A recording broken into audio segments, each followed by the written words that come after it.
देखिए आप लोग, बोर्ड पे मैं लिख रहा हूँ क्वेश्चन एक, उस क्वेश्चन पर ध्यान दीजिएगा आप लोग।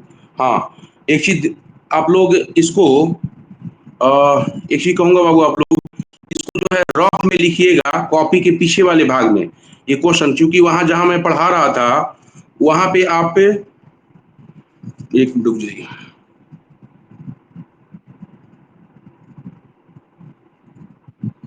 हम्म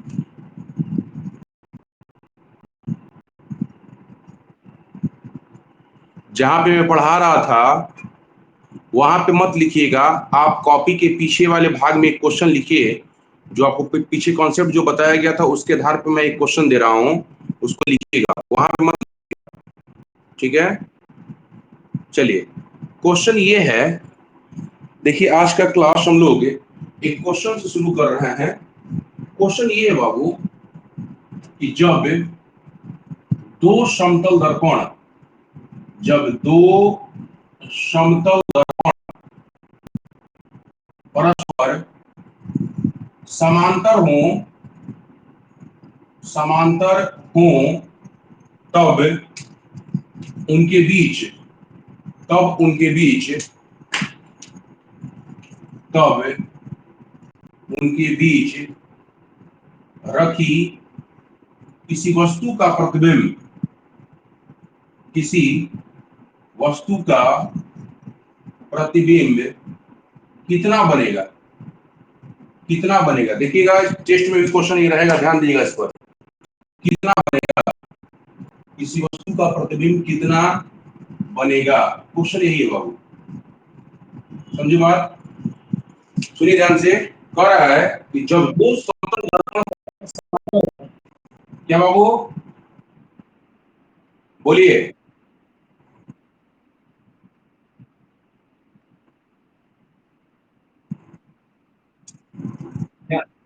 क्वेश्चन बोल दे रहा हूं, मैं रिपीट कर रहा हूं, देखिए ध्यान से।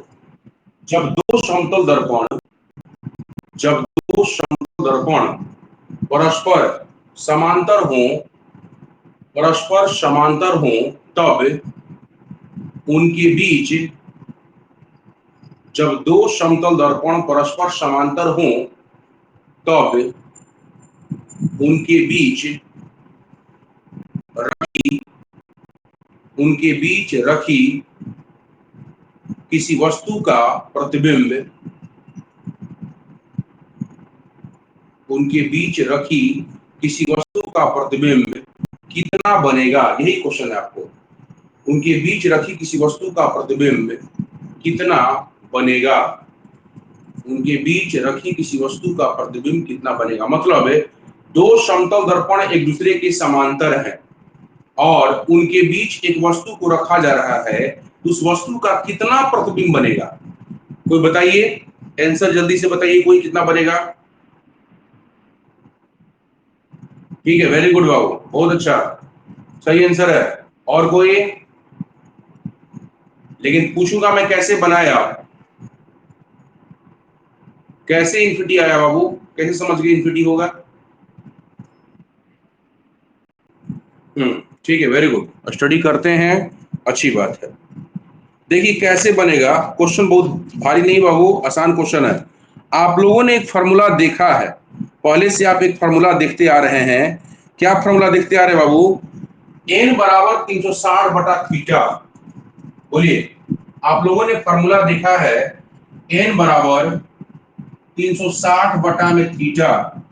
यहां पर जरा बताइए, जब दो समतल दर्पण एक दूसरे के समांतर होंगे, जब दो समतल दर्पण एक दूसरे के समांतर होंगे, देखिए दो समतल दर्पण एक दूसरे के समांतर है।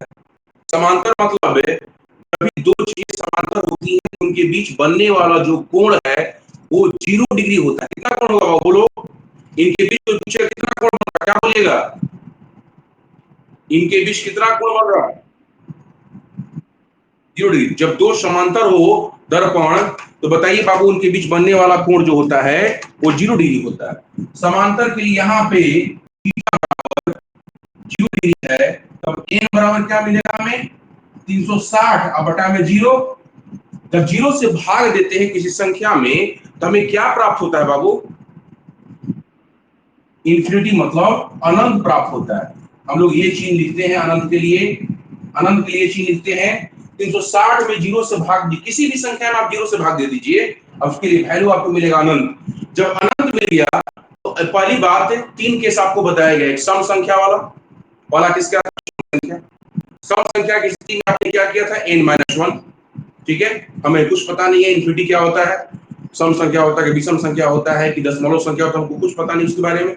जब कुछ नहीं पता है कोई भी फॉर्मूला आप लगाइएगा, मान लीजिए कि किसी ने कहा कि इन्फिनिटी हम जानते हैं सम संख्या होता है, चलिए फिर सम संख्या जिसको मान लेते हैं, तो n-1 कीजिएगा तो इन्फिनिटी में से एक घटाने पर क्या फर्क पड़ेगा बाबू, महासागर में से जाकर आप एक गिलास पानी पी लीजिएगा तो क्या फर्क पड़ेगा, एक बाल्टी पानी निकाल लीजिएगा तो क्या फर्क पड़ने वाला, उसको इन्फिनिटी ही रहेगा, महासागर ही रहेगा वो, इन्फिनिटी में से एक घटाने पर इन्फिनिटी ही रहेगा, सम संख्या वाला भी कंडीशन फुलफिल होगा।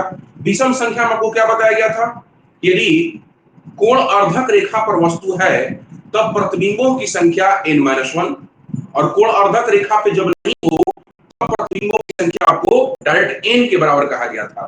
तो जितना आ रहा है n का वैल्यू इन्फिनिटी है, वहां भी n या तो n या n में से एक घटाएंगे तो रह जाएगा इन्फिनिटी ही ना, कोई भी केस ले लीजिए आप, तो उसके लिए सबके लिए जो है इन्फिनिटी ही आ रहा है। इन्फिनिटी का मतलब क्या होता है, अनंत, इन्फिनिटी मतलब अनंत, मतलब अनंत प्रतिबिंब बनेंगे, अनंत प्रतिबिंब आपको बने।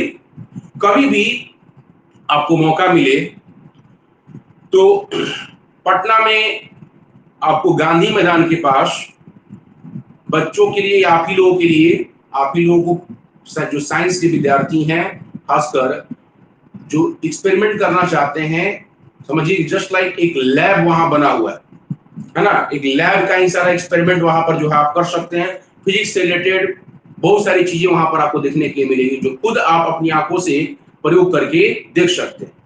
तो वहां पर एक मिलेगा आपको देखने के लिए मिलेगा वो अनंत ट्रेन, एगो ट्रेन का जो है जैसे खिलौना टाइप का जो ट्रेन है ना, जैसे खिलौना है वो ट्रेन का खिलौना है ना, तो खिलौना के रूप में ट्रेन है वो, एक बॉगी, छोटा सा एक बॉगी जो है, सिर्फ एक बॉगी के रूप में दो समतल दर्पण के बीच में, इसी तरह का यही है वहां पर स्थिति, देखिए ध्यान से, आप वहां भी जाइएगा, कलकत्ता का भी जो साइंस सिटी है वहां भी जाइएगा, वहां भी देखने के लिए मिलेगा आपको। ये दो, अभी मैंने बताया आपको कि ये दो दर्पण यदि समांतर हो, इनके बीच बनने वाला कोण कितना होगा बाबू, 0 डिग्री, इनके बीच बनने वाला कोण 0 डिग्री। इसके बीच में आप कोई भी वस्तु रख दीजिए, आपके घरों में यदि दो दर्पण होगा तो क्या कीजिएगा, आप इसके बीच में एक वस्तु को रखिएगा, ठीक है, ऐसे हो सकता है कि यहाँ पर आपको नहीं दिखे अभी वीडियो लेक्चर में, और अब क्या कीजिएगा बाबू, ये वस्तुआ को रख के इसमें देखिएगा, एकदम खूब दूरी तक देखिएगा, इस दर्पण में भी और इसमें भी झांक कर आप देखिएगा, इसमें भी देखिएगा झांक कर, इसमें भी देखिएगा झांक कर, ये जो वस्तु रखा गया है ना, इसका कोई अंत और छोर नहीं दिखाई देगा, कोई अंत नहीं दिखाई देगा। ये जो बीच में जो वस्तु रखी गई है मार्कर, कोई भी वस्तु रखिए, आपको इधर भी बहुत सारा प्रतिबिंब दिखाई देगा जिसका और छोर नहीं है अनंत तक, और इसका भी इधर भी कोई और छोर नहीं दिखाई देगा, एकदम अनंत प्रतिबिंब आपको दिखाई देगा। आप घर पे ही खुद प्रयोग करके देखिएगा, यहाँ पर ऐसे हम जो दिखा नहीं पाएंगे बाबू क्योंकि वीडियो लेक्चर है, वीडियो लेक्चर में देख नहीं पाएगा, आप घर पे खुद प्रयोग करके देख लीजिएगा। ये दो दर्पण आपके पास है, वहां पे नाम रखा गया अनंत ट्रेन, वहां पे जब श्री कृष्ण विज्ञान केंद्र में आप जाइएगा तो वहां पे नाम रखा गया इसका अनंत ट्रेन।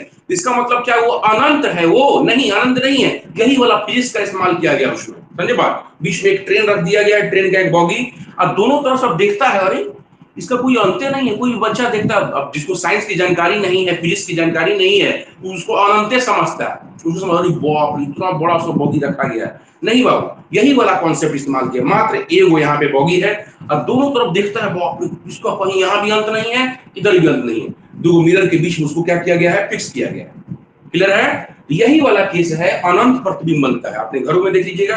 हाँ, आप लोगों में से भाभी ठीक है, मान के चलिए कि लड़कियां लोग नहीं जाती होंगी, सैलून नहीं जाते होंगे आप लोग बाल बनवाने के लिए, ठीक है, बाल बनवाने के लिए बॉयज तो सब जाते हैं ना सैलून में, बाबू उस सैलून में प्रवेश कीजिएगा, ये सैलून में दोनों तरफ दर्पण लगा रहता है, देखिएगा जिधर आप कुर्सी लगा रहता है आपको इधर भी दर्पण लगा हुआ है और पीछे भी लगा हुआ दर्पण, और दोनों दर्पण दीवार पर लगा हुआ है, दीवार क्योंकि समांतर होता है, दूसरे के समांतर होता है, ठीक है, तो ये दोनों दर्पण भी क्या हो जाएगा, समांतर, देखो इस दीवार पर लगा हुआ है, ऐसे लगा हुआ है, अब ऐसे लगा हुआ है, ठीक है, ये बताइए बाबू, यहाँ बीच में यहाँ पे कुर्सी रहता है, चेयर रहता है। अब आप देखते हैं जब चेहरा, देखिए चेहरा देखते हैं, तो चेहरा जब देखते हो तो आनंद, बहुत सारा मूडी आपका दिखता होगा, आपका सिर बहुत सारा दिखता होगा। बताइए कितने लोग बाल बनवाते समय इस चीज को देखे हैं? बाल बनाते समय कितने लोग ऑब्जर्व किए इस चीज को? देखे हैं ना बाबू? हाँ बिल्कुल देखे होंगे। अगली बार से जाकर जब भी बाल बनवाने जाइएगा तो वैसे सैलून में घुसिएगा जो दोनों तरफ दर्पण लगाया हो, इस साइड में भी इस साइड में भी, उसमें प्रतिबिंब ऑब्जर्व कीजिएगा। आपको अंत और छोर पता ही नहीं चलेगा, कई वो सिर आपको दिखेगा लाइन से। समझे बात? यही वाला केस है कि मतलब जब ये क्वेश्चन हम डालेंगे, आपको ध्यान रखिएगा, मैं आपको अभी आपको हिंट दे रहा हूं। जब दो समांतर दर्पण, जो दो समतल दर्पण एक दूसरे के समांतर हो, उस स्थिति में प्रतिबिंबों की संख्या अनंत प्राप्त होती है, अनंत। इसी आधार पर बनाया गया है साइंस श्री कृष्ण विज्ञान केंद्र में, चाहे साइंस सिटी में आप जाइएगा तो आपको अनंत ट्रेन वाला जो कॉन्सेप्ट है इसी पर बेस्ड है। क्लियर है? तो इसको दिखा दीजिए आप लोग, आनंद बनेगा, यहाँ पे दिखा दीजिए। हम लोग इसके बाद अब आगे कॉन्सेप्ट की ओर बढ़ रहे हैं।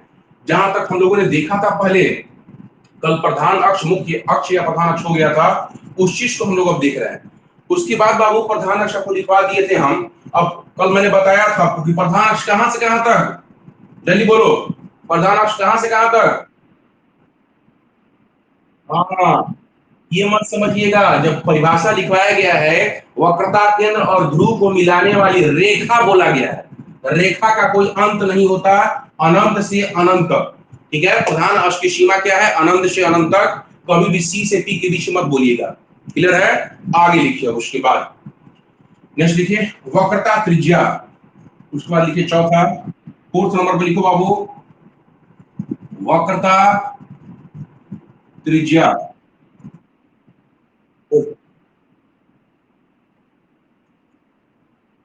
है? क्या बोले? हिंदी किसकी है? हिंदी क्लास के लिए ही है ना।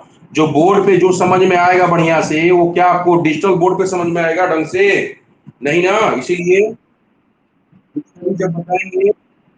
चलिए इसी को पढ़िए, इसी को पढ़िए। देखिए, लिखिए वक्रता त्रिज्या। वक्रता त्रिज्या लिखिए। पढ़ने के लिए होता है ना, एमबी जो भी डेटा मिलता है आपको पढ़ने के लिए मिलता है ना, पढ़ाई के लिए इस्तेमाल कीजिए। लिखिए वक्रता त्रिज्या लिखिए। वक्रता त्रिज्या को हम लोग दिखाते हैं आपको आर से, कैपिटल आर से हम लोग दिखाते हैं। वक्रता त्रिज्या को हम दिखाते हैं कैपिटल आर से। देखिए वक्रता त्रिज्या लिखते हैं हम लोग कैपिटल आर से। वक्रता त्रिज्या को लिखते हैं कैपिटल आर से। देखिए ये हमारा ध्रुव है और ये हमारा सी है। इसके बीच की जो दूरी है, इसके बीच की दूरी को हम लोग बोलते हैं वक्रता त्रिज्या। ध्रुव मतलब गोलीय दर्पण का जो ध्रुव है और वक्रता केंद्र है, इन दोनों की जो बीच की दूरी है, इसी दूरी को बोलते हैं वक्रता त्रिज्या। परिभाषा लिखिए पहले, वक्रता त्रिज्या लिखकर डैश दीजिए, परिभाषा लिखिए। देखिए गोलीय दर्पण की गोलीय दर्पण की ध्रुव, गोलीय दर्पण के ध्रुव और वक्रता केंद्र, गोलीय दर्पण के ध्रुव और वक्रता केंद्र, वक्रता केंद्र के बीच की दूरी, गोलीय दर्पण के ध्रुव और वक्रता केंद्र के बीच की दूरी, वक्रता त्रिज्या कहलाती है। वक्रता त्रिज्या कहलाती है। गोलीय दर्पण के ध्रुव, गोलीय दर्पण के ध्रुव और वक्रता केंद्र की बीच की दूरी वक्रता त्रिज्या कहलाती है। इसको दिखा दीजिए, डायग्राम में दिखा दीजिए बाबू, आर लिख दीजिएगा, इसी को बोलते हैं वक्रता त्रिज्या। डायग्राम दिखाइए तो फटाफट, डायग्राम दिखाइए फटाफट।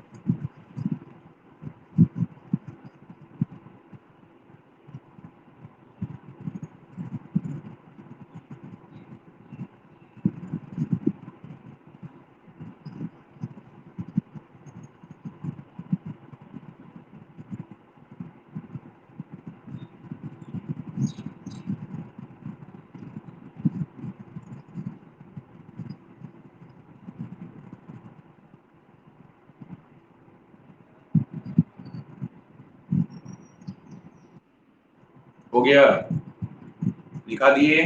नेक्स्ट लिखिए, उसके बाद अब लिखिए फोकस। आगे हम लोग लिखते हैं, बात करते हैं फोकस पर। फोकस पर हम लोग अब फोकस करेंगे। नेक्स्ट 5 नंबर पे लिखिए फोकस। फोकस को हम लोग बाबू कैपिटल एफ से दिखाते हैं। फोकस को दिखाते हैं कैपिटल एफ से। फोकस को दिखाते हैं कैपिटल एफ से। सुनिएगा, पहले परिभाषा सुनिएगा ध्यान से, हम इसको मिटा रहे हैं।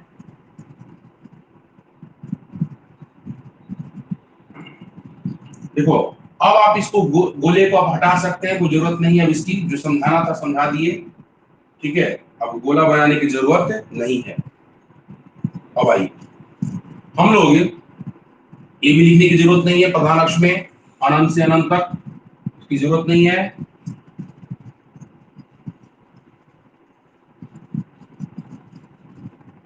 देखिए ध्यान से,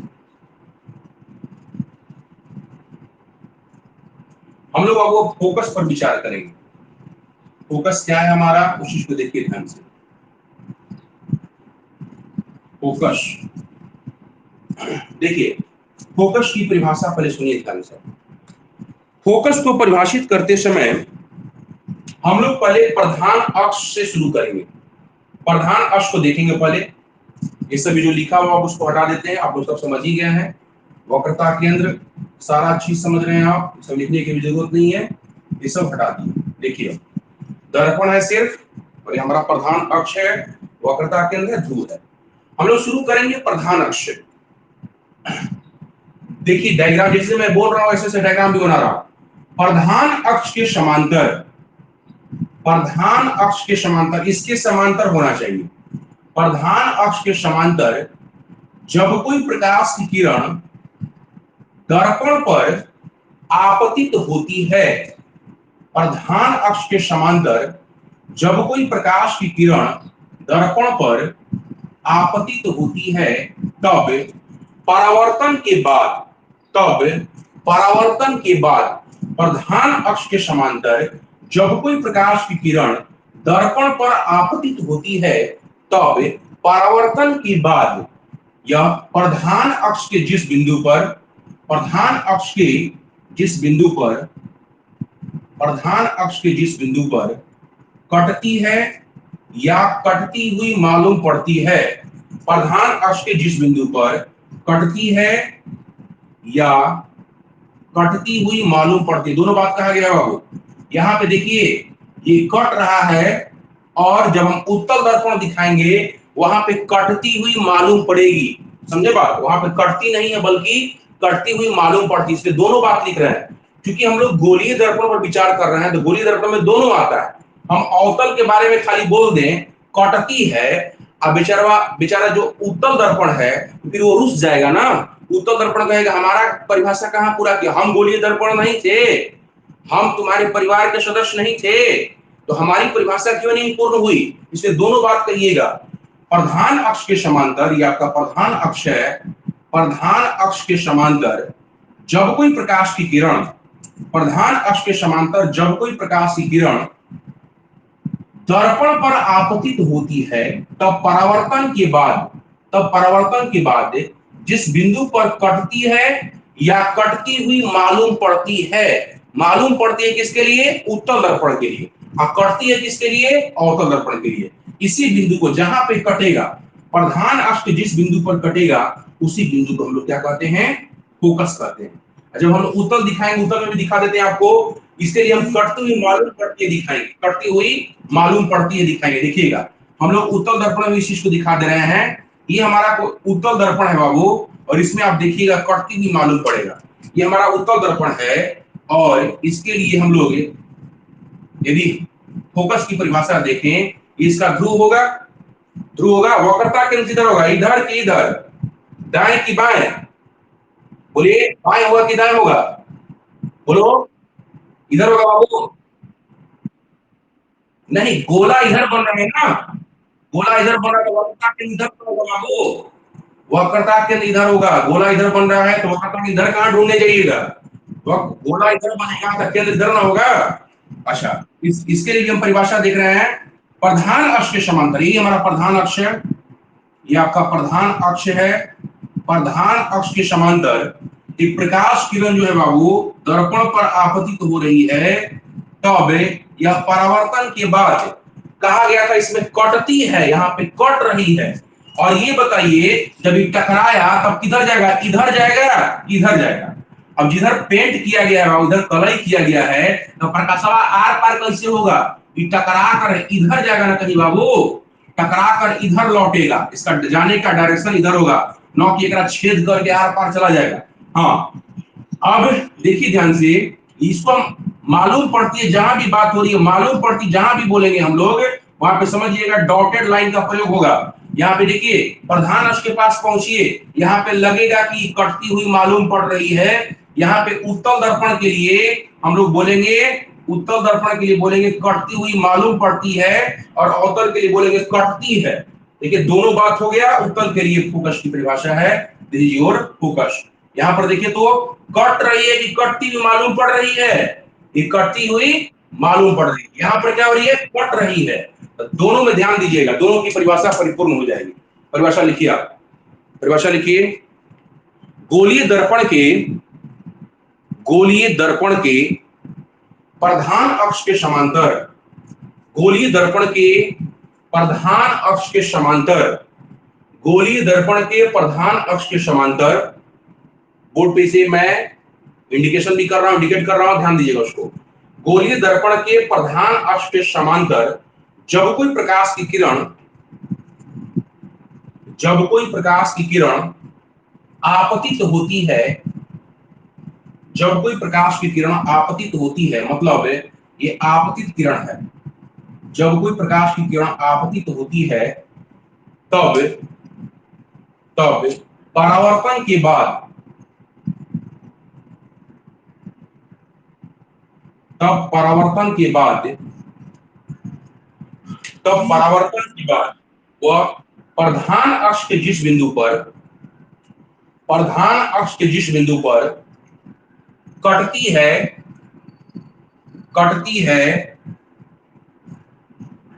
कटती है या कटती हुई मालूम पड़ती है, कटती है, प्रधान अक्ष के जिस बिंदु पर कटती है या कटती हुई मालूम पड़ती है, या कटती हुई मालूम पड़ती है, मालूम पड़ती है, कटती हुई मालूम पड़ती है, ठीक है, उसे, उसे गोलीय दर्पण का, उसे गोलीय दर्पण का फोकस, गोलीय दर्पण का फोकस कहते हैं, गोलीय दर्पण का फोकस कहते हैं। आप इसको उतारिए, तब तक मैं इंक डाल रहा हूं, इसको उतारिए तब तक। आप लोग क्या बोले, अच्छा छूट गया है, फिर से मैं रिपीट कर दे रहा हूं। लिखिए, गोलीय दर्पण के प्रधान अक्ष के समांतर, गोलीय दर्पण के प्रधान अक्ष के समांतर जब कोई प्रकाश की किरण, जब कोई प्रकाश की किरण दर्पण पर आपतित होती है, दर्पण पर आपतित होती है, तब तब परावर्तन के बाद, तब परावर्तन के बाद उसके प्रधान अक्ष के जिस बिंदु पर कटती है, उसके प्रधान अक्ष के जिस बिंदु पर कटती है या कटती हुई मालूम पड़ती है, कटती है या कटती हुई मालूम पड़ती है, उसे, उसे गोलीय दर्पण का फोकस कहते हैं, गोलीय दर्पण का फोकस कहते हैं। डायग्राम बनाइए फटाफट बाबू, उसे गोलीय दर्पण का फोकस कहते हैं, उसे गोलीय दर्पण का फोकस कहते हैं। जिनका छूटा हुआ मैं फिर से रिपीट कर रहा हूं, गोलीय दर्पण के, बाकी लोग उतारिए बोर्ड पे, बोर्ड से उतारिए, जिनका छूटा हुआ मैं रिपीट कर रहा हूं, गोलीय दर्पण के प्रधान अक्ष के समांतर, गोलीय दर्पण के प्रधान अक्ष के समांतर जब कोई प्रकाश की किरण प्रधान अक्ष के समांतर जब कोई प्रकाश की किरण दर्पण पर आपतित होती है, दर्पण पर आपतित होती है, तब तब परावर्तन के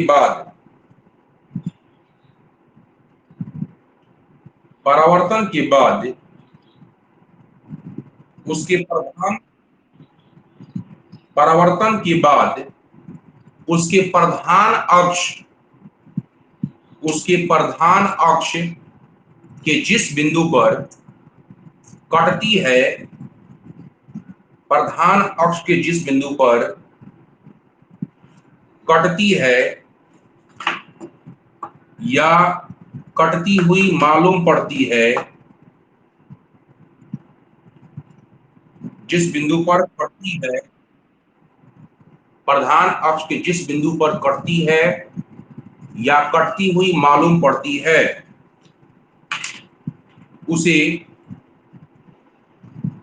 उसे गोलीय दर्पण का फोकस कहते हैं।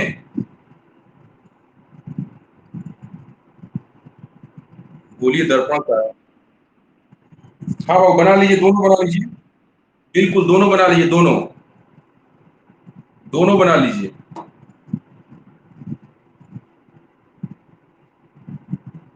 गोलीय दर्पण का फोकस कहते हैं, मतलब ए वो में बताया गया कटती है, वास्तविक रूप से कट रही है इसमें अवतल दर्पण में, और उत्तल में जो है बाबू कटती हुई मालूम पड़ती है, इसलिए दोनों बात इसमें कहा गया है, ध्यान रखिएगा, दोनों बात इसमें बोला गया है, कटती है एवं कटती हुई मालूम पड़ती है।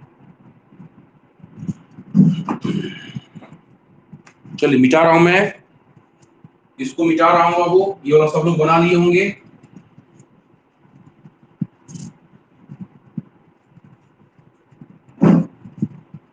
इसका यूज होगा बार बार, चैप्टर में इसका बार बार यूज होगा, ये जो आप फोकस की परिभाषा भी पढ़े हैं इसका बार बार यूज होगा, इसीलिए इसको ध्यान रखिएगा। मैं किसी से भी पूछूंगा, कल आप लोगों से पूछताछ यदि होगी तो आप लोग सुनाने के लिए तैयार रहिएगा, रेडी रहिएगा।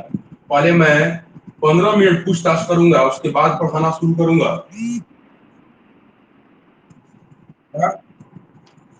बोलिए, इसको उतार लीजिए, इसको भी इसको उतार लीजिए। नेक्स्ट लिखिएगा उसके बाद फोकस दूरी, इसको हम लोग छोटा वाला एफ से दिखाते हैं, फोकस दूरी, फोकस दूरी, फोकस दूरी। हम लोग फोकस दूरी देखते हैं बाबू, फोकस हम लोगों ने देख लिया, अब हम लोग देखते हैं फोकस दूरी।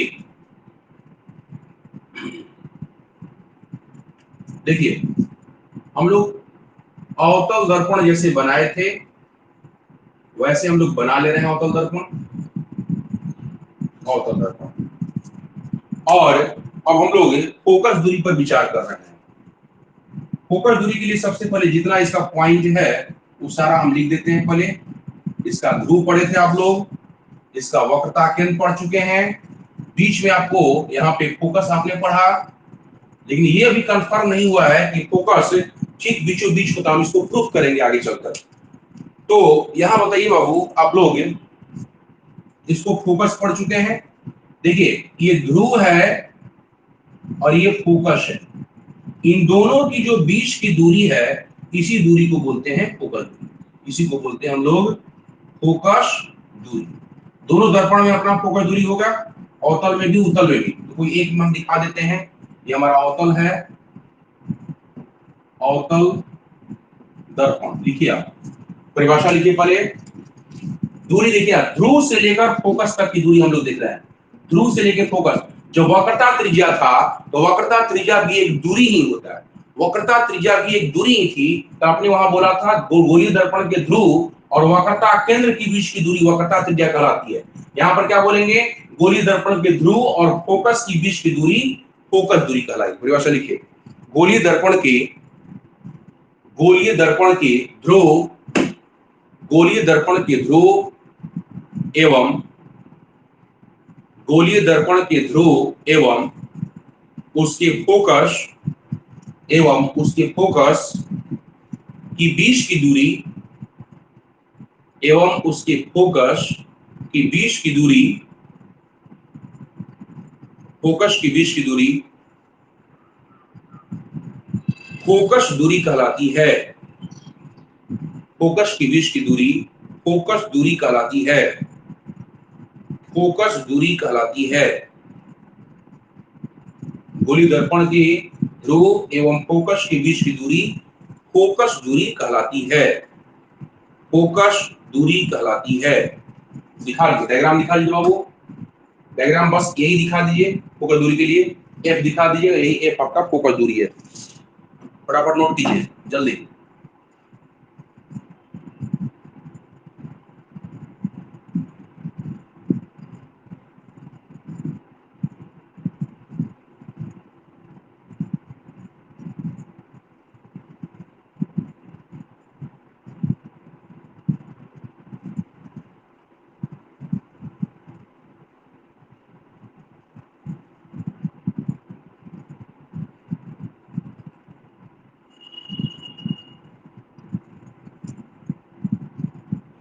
हो गया?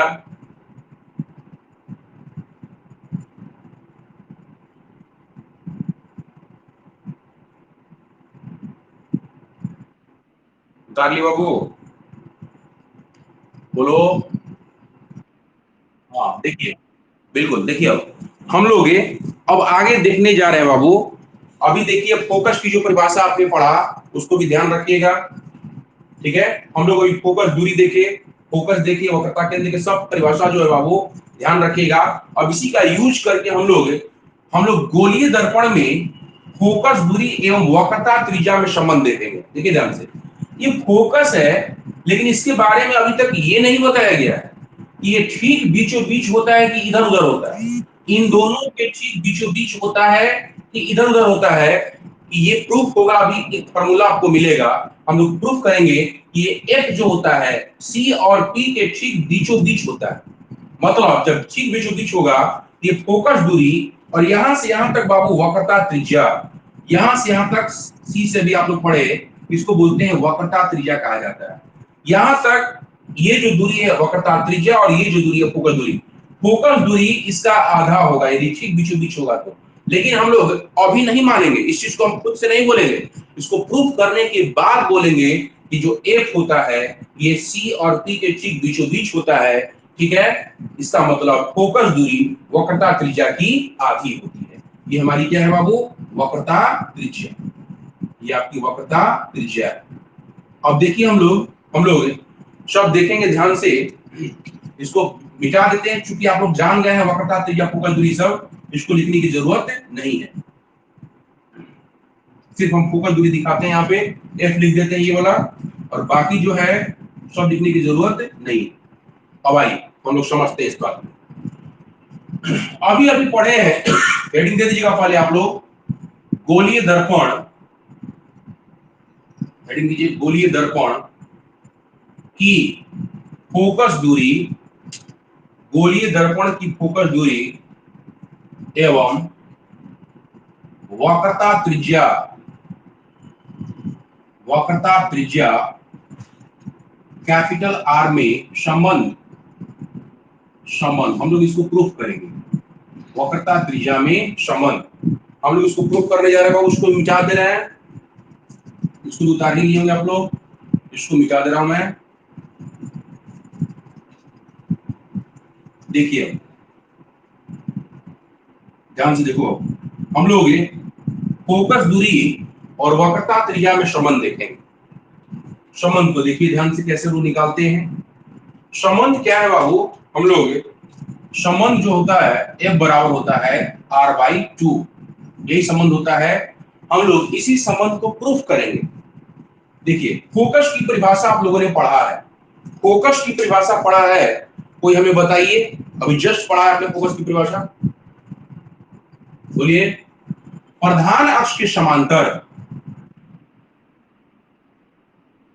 बिल्कुल, प्रधान अक्ष के समांतर अभी अभी लिखवाया गया है कि प्रधान अक्ष के समांतर जब कोई प्रकाश की किरण दर्पण पर आपतित होती है, दर्पण पर आपतित होती है, तब परावर्तन के बाद वह जिस बिंदु पर, प्रधान अक्ष के जिस बिंदु पर कटती है, उसी बिंदु को हम लोग बोलते हैं फोकस।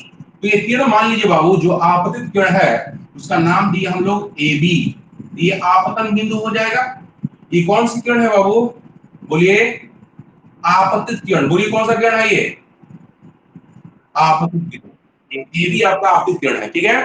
परावर्तन के बाद आप लोग पढ़े हैं कि जिस बिंदु पर कटती है उसको फोकस कहते हैं। मतलब ये कहां से गुजरेगी, बोलिए कहां से गुजरेगी, फोकस से गुजरेगी। कहां से गुजरेगी, ठीक है, फोकस से हमने गुजार दिया। अभी भी परिभाषा आप लोग पढ़े हैं, जिस बिंदु पर कटती है उसी को फोकस कहते हैं, हमने गुजार दिया उसको। अब थोड़ा सा ध्यान देने वाली बात यह है, ये वक्रता केंद्र है बाबू, और ये आपतन बिंदु है। वक्रता केंद्र से हम लोग आपतन बिंदु के लिए मिलाएंगे तो ये दर्पण के आपतन बिंदु पर लंब होगा। दर्पण के आपतन बिंदु पर ये लंब होता है, परपेंडिकुलर होता है। जब ये लंब होगा बाबू, दर्पण के आपतन बिंदु पर लंब होगा, इसको क्या बोलेंगे आप, अभिलंब।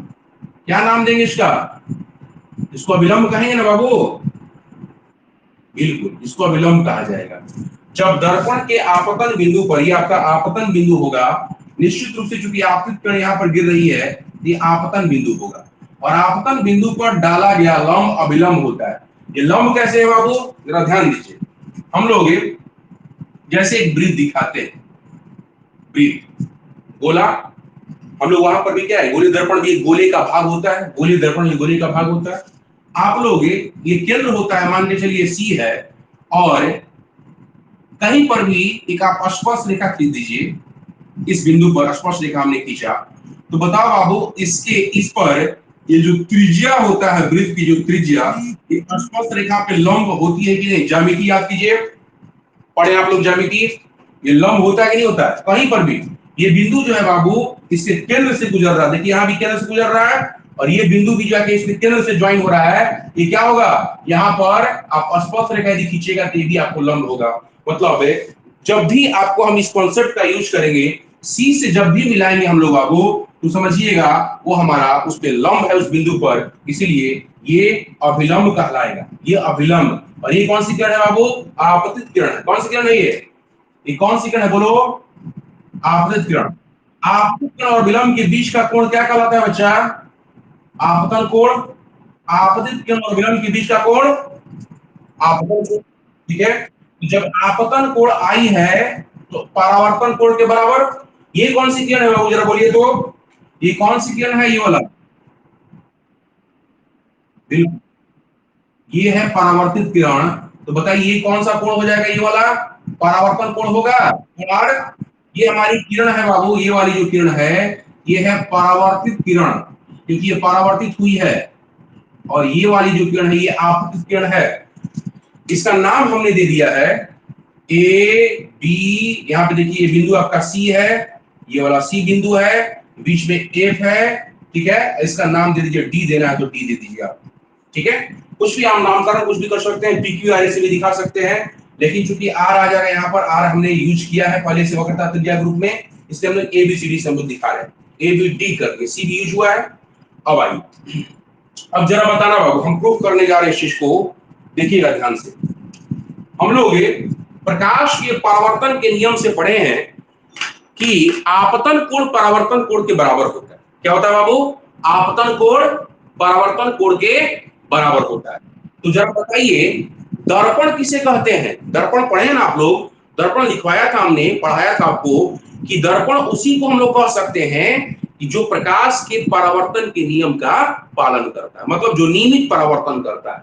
तो प्रकाश के परावर्तन का नियम का दर्पण है, तो प्रकाश के परावर्तन के नियम का पालन करेगा कि नहीं करेगा, बताइए आप, करेगा ना। जब करेगा तो यह आपतन कोण परावर्तन कोण के बराबर नहीं होगा। इसका मतलब है कोण ए बी सी बराबर कोण सी बी एफ। नाम देखिए, ज्यामिति अब इस्तेमाल कर रहे हो, क्योंकि ज्यामिति प्रकाश की चल रहा है, तो ज्यामिति का इस्तेमाल होना ही होना है। ध्यान दीजिए, किरण और ज्यामिति दिखाई देगा आपको, देखिए ध्यान से, ए बी कौन सी किरण है, आपतित किरण बोला जाए, ये परावर्तित हुई है, ये देखिए ध्यान से, ये परावर्तित किरण है हमारा, और ये आपतन कोण, क्योंकि ये अभिलंब हमने बना दिया है, ये अभिलंब है, तो आपतित किरण और अभिलंब के बीच का कोण आपतन कोण, और अभिलंब और परावर्तित किरण के बीच का कोण परावर्तन कोण, जो कि आप पढ़ चुके हैं परिभाषा। अब आइए यहां से देखो, आओ, जब ये दर्पण है तो प्रकाश की परावर्तन के नियम का पालन करेगा, तो कोण आई बराबर कोण आर। लेकिन कोण आई का हम एक और नाम भी लिख सकते हैं ना, आप लोग बचपन से पढ़ते आ रहे हैं ज्यामिति, कोण ए बी सी, ये आपतन कोण होगा, देखिए यही वाला कोण हम बोल रहे हैं, ए बी सी, कोण ए बी सी, देखिए ध्यान से, ए बी सी, ये आपतन कोण होगा कि नहीं होगा बताइए आप। अच्छा, उसी तरह से जरा देखो तो बाबू, परावर्तन कोण को हम बोल रहे हैं सी बी एफ, एफ बोलिए चाहे डी बोलिए, भी बात कोई दिक्कत नहीं है, कोई सी बी डी बोल दिया कोई दिक्कत नहीं है, लेकिन कोई सी बी एफ पर यहाँ रुक गया, ये हमारा एफ है, यही एफ है, रुक गया, फिर भी आपको गलत नहीं होगा। अब हम लोग इसी कॉन्सेप्ट का यूज कर रहे हैं प्रकाश की परावर्तन के नियम से। देखिए यहां से मैं प्रूव कर रहा हूं, दिख रहा है बोर्ड बाबू यहाँ पे ना, यहाँ पे दिख रहा होगा, देखिए दिख रहा हूं, प्रकाश के परावर्तन के नियम से, प्रकाश के परावर्तन के नियम से क्या पढ़े हैं वो, प्रकाश के परावर्तन के नियम से क्या पढ़े हैं आप लोग, पढ़े हैं कोण आई बराबर कोण आर, बोला जाए प्रकाश के परावर्तन के नियम से पढ़े हैं कोण आई बराबर कोण आर पढ़े हैं आप लोग। अब आई, जब कोण आई बराबर कोण आर, तो हम लोग ये भी तो लिख सकते हैं ए बी सी, जो मैंने आपको समझाया, कोण ए बी सी बराबर कोण सी बी एफ, बिल्कुल कोण ए बी सी बराबर हम लिख सकते हैं हम लोग ए बी सी बराबर कोण सी बी एफ, दोनों बराबर होगा। अच्छा अब आइए, जब ये दोनों बराबर हो गया तब हम लोग ज्यामिति का कॉन्सेप्ट इस्तेमाल करते हैं। अब आइए, ये ए बी, इसको ध्यान दीजिएगा आप लोग, ए बी और ये सी पी, ये दोनों क्या है बाबू, समांतर है, बोलिए ये दोनों क्या है आपका, समांतर है। ये ए बी, ये वाला ए बी और ये वाला सी पी, ये दोनों समांतर है, और समांतर है, और ये एक हरा वाला जो दिखाए हैं अभिलंब, एक तिर्यक रेखा है, कौन सी रेखा है, तिर्यक रेखा, तिर्यक मतलब तिरछी रेखा, तिरछी रेखा, ये दो समांतर रेखाओं को प्रतिच्छेद कर दी है, काट रही है। कुछ याद आया, जब काटती है तो याद करो बाबू, एकांतर कोण एवं संगत कोण आपस में बराबर होते हैं। ज्यामिति इस्तेमाल कीजिए, आप पढ़े हैं, जो बचपन से पढ़ते आ रहे हैं, 9th क्लास में भेंट हुआ होगा आपको, जब दो समांतर रेखाओं को कोई तिर्यक रेखा काटती है तब एकांतर कोण या संगत कोण आपस में बराबर होते हैं। तो एकांतर कोण कहने का मतलब देखो बाबू ध्यान से, हाई दोनों समांतर है, ये वाला दोनों लाल वाला देखिए दोनों समांतर है, रेड वाला है, बीच में हरियर का इसको काट रहा है, तो एकांतर कोण का मतलब होता है एगो ई वाला कोणवा, एगो अंतर के बाद एगो और कोण ये वाला, ये दोनों कोण आपस में क्या होगा बोलो, ये कोण और ये कोण आपस में क्या होगा, बराबर होगा। हम लोग ज्यामिति का इस्तेमाल कर रहे हैं, देखिए अब ज्यामिति से, अब ज्यामिति से देखो बाबू, ज्यामिति से हम लोग लिख रहे हैं, अब ज्यामिति से क्या लिख रहे हैं भाई, ज्यामिति से बोलिए, ये काट रही है ना, देखो तिर्यक रेखा तिरछी रेखा काट रही है ना, तो एकांतर कोण आपस में क्या होंगे, बराबर होंगे, हाँ बराबर होंगे। देखिए ज्यामिति से इस्तेमाल कर रहे हैं, क्योंकि ए बी, ये जो ए बी है और ये है सी पी, ए बी और सी पी समांतर हैं, ए बी और सी पी समांतर हैं, एवं एवं तिर्यक रेखा का नाम है सी बी, एवं तिर्यक रेखा, तिर्यक रेखा क्या नाम है उसका, बोलो तिर्यक रेखा का नाम क्या है, तिर्यक रेखा नाम बताओ क्या है इसका, सी बी, सी बी या बीसी, बीसी इन्हें काटती है, काटती मतलब प्रतिच्छेद करती है, इन्हें काटती है, तब तब अब बताइए एकांतर कोण क्या होंगे, बराबर होंगे, तब कौन कौन कोण, बिल्कुल इस कोण का नाम दिए थे कोण ए बी सी, तब कोण ए बी सी बराबर बराबर कि कौन कोण बाबू, बी सी एफ या बी सी पी। देखिए कोण बी सी एफ कौन किस कारण बराबर हुआ, एकांतर के कारण। कौन सा कोण है, एकांतर। क्लियर है। तो इसको मान लेते हैं हम फर्स्ट समीकरण और इसको मान लेते हैं सेकंड समीकरण। इसको सेकंड, इसको फर्स्ट। अब देखो तो ध्यान से बाबू, फर्स्ट वाला को और सेकंड वाला को ध्यान से देखें तो बायां पक्ष में बराबर है दोनों। एबीसी इसमें भी देखिए बायां पक्ष में, इसमें भी एबीसी, दोनों जो है बराबर है। तो दायां वाला तड़प रहा है बराबर करने के, भी कहेगा कि हम लोग सेटिंग करवाओ भाई, हम लोग भी बराबर हो जाए। तो दायां पक्ष भी क्या होगा, बराबर होगा। तो समीकरण 1 और 2 से, समीकरण 1 और 2 से बताओ तो बाबू बराबर होगा। कौन कौन कोण बराबर होगा, जल्दी बोलिए, कौन कौन सा कोण बराबर होगा, बोलो। कोण सीबीएफ बराबर बीसीएफ बराबर होगा। लेकिन जरा ध्यान से देखो, ये कोण सीबीएफ, सी बी एफ मतलब हाई कोण के बारे में विचार हो रहा है। सीबीएफ का मतलब हाई कोण, ये वाला कोण बाबू सीबीएफ। देखिए ध्यान से, सी बी एफ जो बीच में आता है ना, उसी को कोण का नाम देते हैं हम लोग। यही वाला बी आ रहा है बीच में, तो ये कोण, इस कोण के बारे में बात हो रहा है। अच्छा, कोण बीसीएफ, बीसीएफ ये वाला कोण के बारे में बात हो रहा है। बीसीएफ ये दोनों आपस में क्या है, बराबर है। ये वाला कोण, ये वाला कोण बराबर है। लेकिन जरा देखो तो बाबू, ये कोण दोनों जो है बीसीएफ के आधार पर के कोण है। त्रिभुज बीसीएफ या एफबीसी के आधार पर, इसी त्रिभुजा का उलट दें, ये ऐसे किया हुआ है, इसी को मैं ऐसे उलट दे बाबू, मुहुआ यानी मैं कर दे, ऐसे कर दे। देखिएगा ध्यान से, तो बताइए ये आधार पर का कोण नहीं है, त्रिभुज बीसीएफ के आधार पर का कोण है। देखो बाबू, ये एफ है, ये बी है और ये सी, यही वाला कोण कहा जा रहा है, दोनों बराबर बराबर है। मतलब आधार पर का कोण जब बराबर होता है, इसका मतलब वो समद्विबाहु त्रिभुज है। जिस त्रिभुज में आधार पर के कोण आपस में बराबर हो, ज्यामिति का याद कीजिए, ज्यामिति का प्रयोग कर रहे हैं हम लोग। जिस त्रिभुज में आधार पर के कोण आपस में बराबर हो, वो त्रिभुज निश्चित रूप से क्या होगा, समद्विबाहु त्रिभुज होगा। कौन सा त्रिभुज होगा, समद्विबाहु त्रिभुज। इसका मतलब ये हुआ कि हम लोग बाबू इस त्रिभुज को अप्रूव कर सकते हैं। देखिए ध्यान से स्पष्ट, जब ये आधार पर का कोण है, तो ये त्रिभुज कैसा होगा, ये त्रिभुज हो जाएगा बाबू समद्विबाहु त्रिभुज। स्पष्ट स्पष्ट ये दोनों कोण, स्पष्ट दोनों कोण, दोनों कोण किसके आधार पर के कोण है, जल्दी बोलिए। त्रिभुज बीसीएफ, त्रिभुज बीसीएफ के आधार के कोण है, या आधार कोण है, आधार कोण है। तब जब आधार पर का कोण दोनों बराबर होता है किसी त्रिभुज में, तो त्रिभुज निश्चित रूप से कौन सा त्रिभुज होगा, समद्विबाहु त्रिभुज।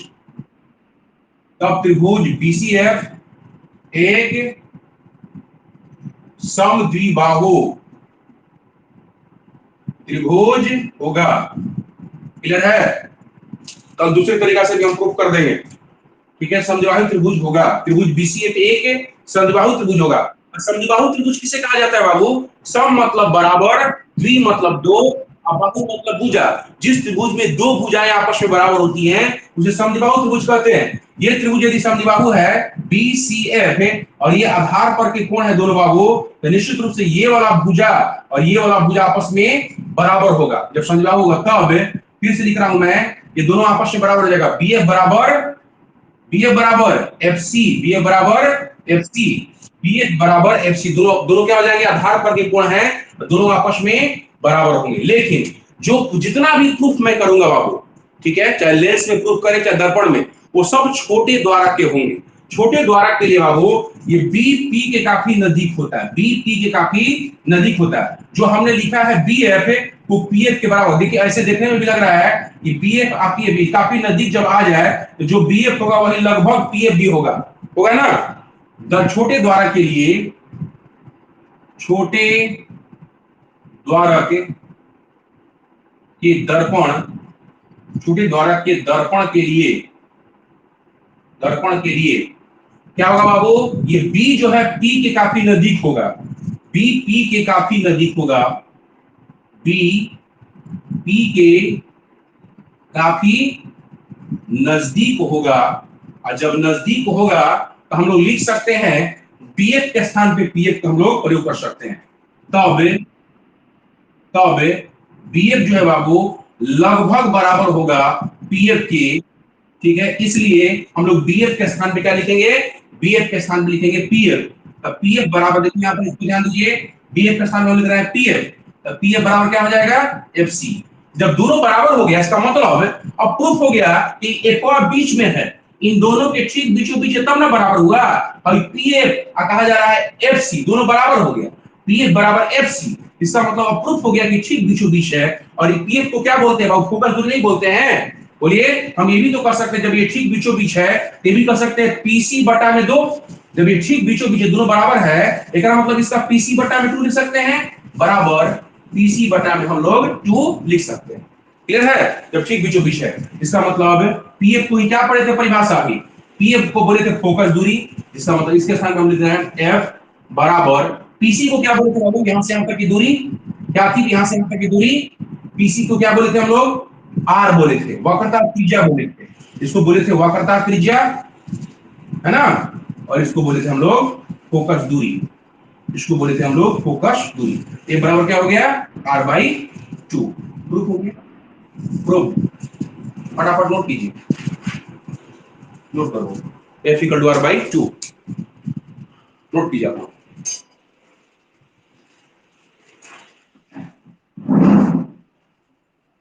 डायग्राम पहले बना लीजिएगा, डायग्राम दिखा दीजिए, उसके बाद यहां से प्रूफ करना शुरू कीजिएगा प्रकाश के परावर्तन के नियम से।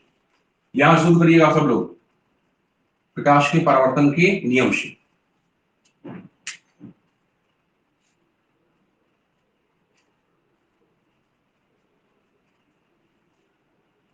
पहले डायग्राम बनाइए, डायग्राम के बाद डायग्राम पहले बना लीजिए,